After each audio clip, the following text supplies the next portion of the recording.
galera, hoje a gente vai começar falando aqui sobre o padrão arquitetural MVC. Em seguida vou falar também sobre o MVP e em seguida sobre o MVVM, tudo na mesma sequência, mas eu vou colocar em vídeos separados para quem quiser buscar somente sobre um padrão arquitetural ou outro, conseguir encontrar de forma separada, mas também no final vou colocar uma comparação entre todos, tá? Então, como eu disse, eu não vou ficar reinventando a roda, tá? Eu quero que vocês entendam a teoria para que vocês consigam passar em entrevistas técnicas, tá?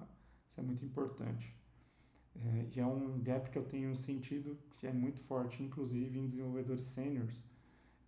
Eles não sabem a parte teórica dos padrões arquiteturais, de melhores práticas e tudo mais. Então, é um tema importante e eu vou falar um pouquinho aqui sobre cada um deles, tudo bem? Então, vamos começar aqui com o MVC, né? É um padrão arquitetural muito comum, né? A gente tem muitos frameworks aí que trabalham nativamente com esse padrão arquitetural e ele é um padrão arquitetural relativamente simples, né? Então, a gente tem a nossa camada da model, né? Representada aqui por esse quadro, a nossa camada do controller e a nossa camada de view, tá?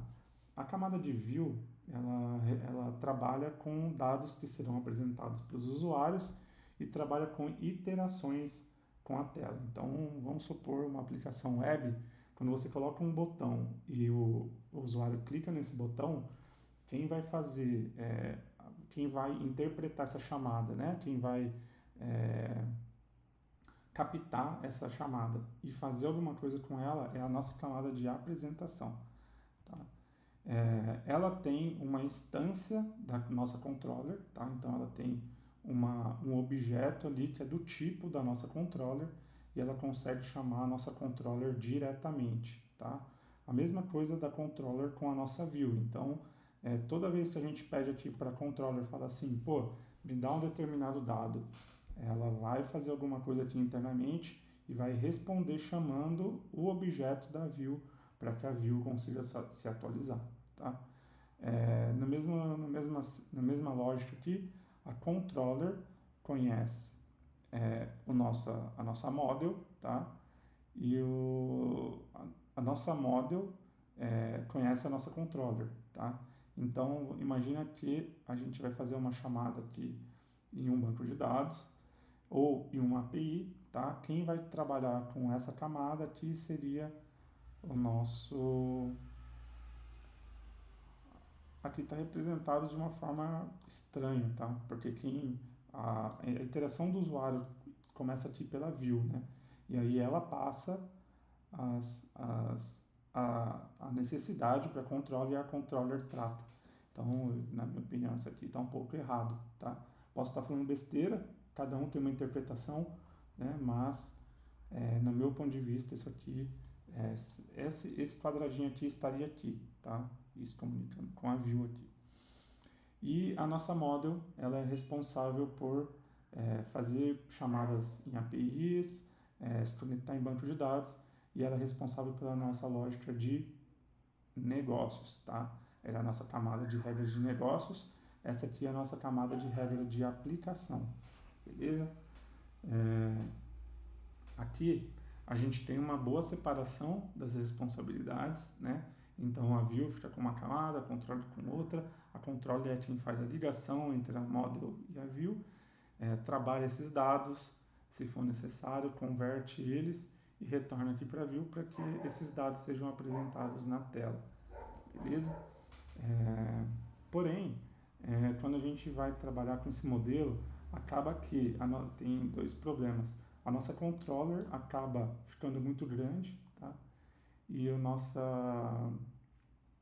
a gente tem um autoacoplamento aqui entre as camadas, tá? Por quê? Porque a view conhece a controller conhece a view. A controller conhece a model conhece a controller, tá? Então, todas são vias de mão dupla aqui, beleza? De forma resumida, essa é a abordagem. Eu vou colocar esse link aqui no nosso vídeo. Deixa eu ver aqui já. E eu já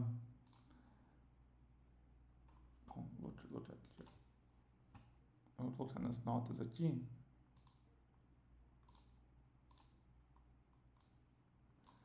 E do que eu vou colocar ali na descrição do vídeo, as coisas importantes a gente vai falando, eu já vou anotando aqui para depois vocês encontrarem quando vocês procurarem, beleza?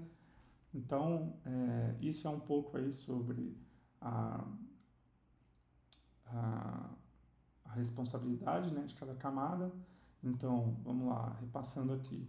Aqui a moda é responsável por se conectar no nosso banco de dados, na nossa API e também pela lógica de negócios, tá? Por quê? Porque aqui dentro da model a gente vai ter os nossos objetos que estão alinhados com os domínios da nossa aplicação, entendeu? Então aqui ficam as regras de negócio, tá? Inclusive, essa camada de negócios, ela deveria se comunicar inclusive com o time de produto, o time de negócios em si. Então, se a gente está falando que a gente tem uma funcionalidade, um domínio, né, de usuário, a gente deveria ter aqui uma camada que trata somente dados de usuário, ou seja, por isso que é a nossa regra de negócio, tá? A controller faz a conversão de objetos da camada de negócio para objetos da camada de aplicação que vão ser apresentados na tela. A gente comumente chama de view object, né? Porque são objetos que serão apresentados na view. Então, é muito bacana a gente pegar e transformar esses dados que a gente recebe aqui, seja do banco de dados, seja da API, transformá-los em um formato que não precisa de mais trabalho nenhum para ser apresentado, tá? Então, chega aqui já de forma totalmente apresentável, beleza? Bom, é isso. Eu vou encerrando por aqui essa aula, mas já vou puxar mais uma aqui sobre MVP, sobre como funciona, né?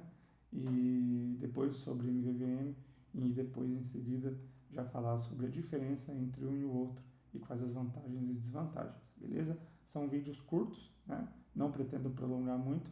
Uma resposta dessa dentro de uma entrevista técnica, entendo que já estaria adequada aí, tá bom?